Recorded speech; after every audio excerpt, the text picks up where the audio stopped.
총신개교 120주년 기념예배에 참석한 한 원로 목사의 총신애가 오호 애제라 오호 통제라 나의 사랑 나의 목여 총신이여. 총신개교 120주년 기념예배가 서당동 총신대학 백남조 장로 기념홀에서 거행하니 참석하자고 하는 동료 목사님의 강권으로 말미암아 감사한 마음과 축하할 마음을 갖고 참석하였다.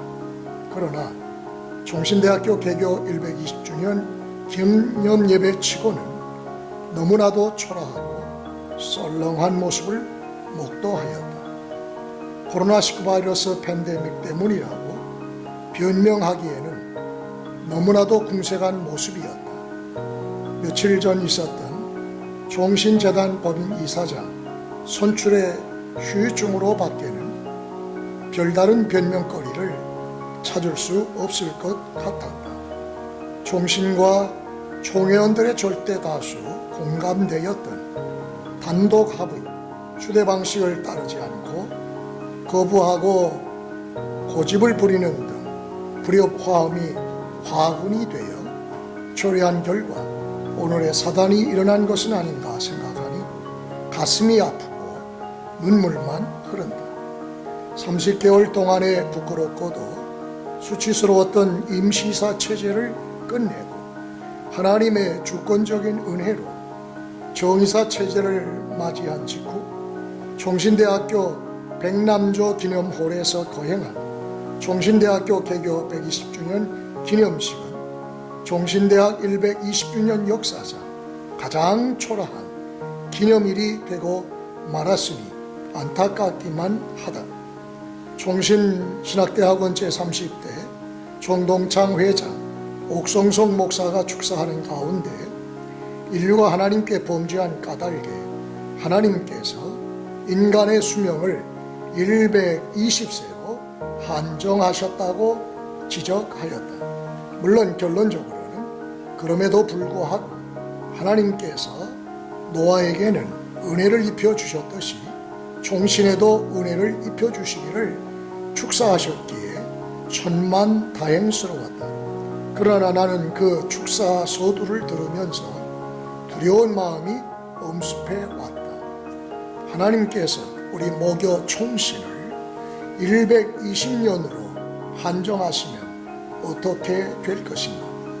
거룩하신 성삼위 하나님께서 한국 복음화와 세계 복음화를 위하여 120년 전에 평양에 세우신 한국 개혁교회의 요람인 총신을 그렇게 하실 리는 만무하지만 그럼에도 불구하고 내 마음속에 밀려오는 불안감과 여운은 피할 수 없었다.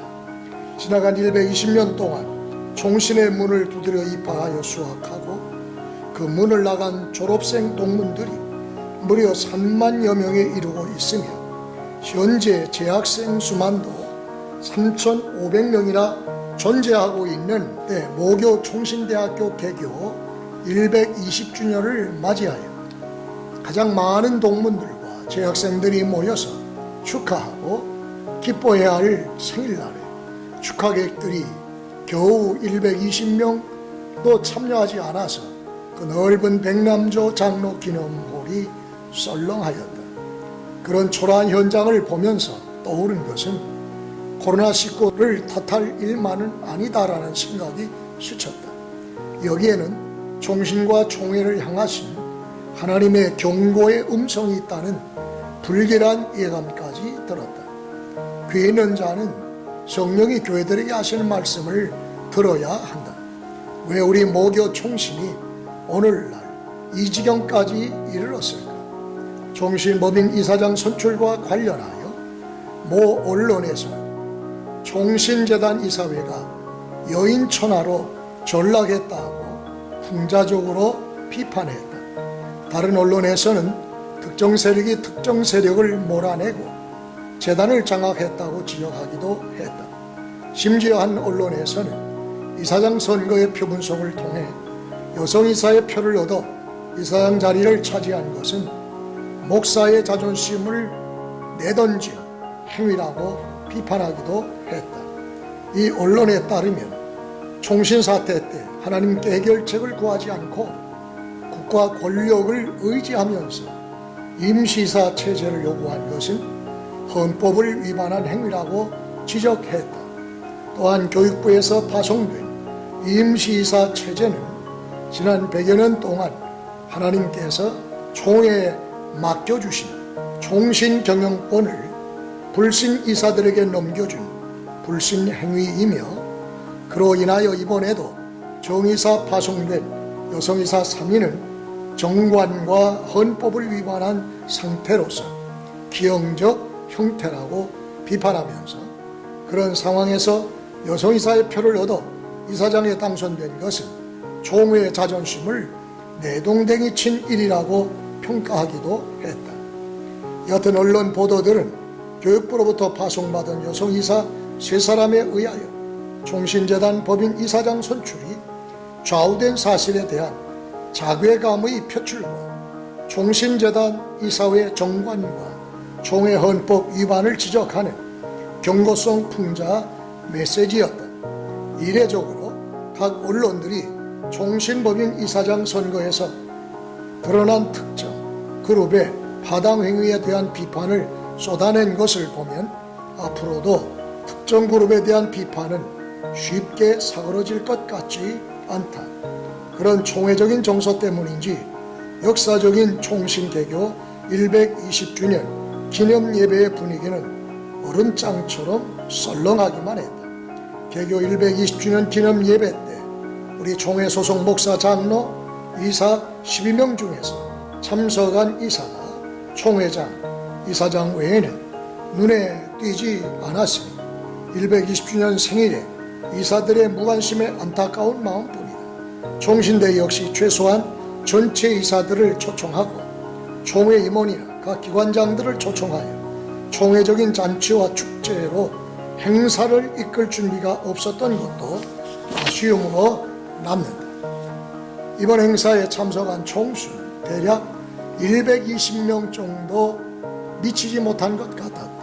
행사를 위하여 동원된 총신대 성가단원들과 관원악단 50여 명과 소강석 총회장을 비롯한 3분의 임원들과 이재서 총장을 비롯한 교수 2분과 동문대표 2분 등 총순서 담당자 10여 분들과 사진을 찍기 위하여 참석한 교계 기자단 10여 명과 방청객 50명 정도가 전부였다.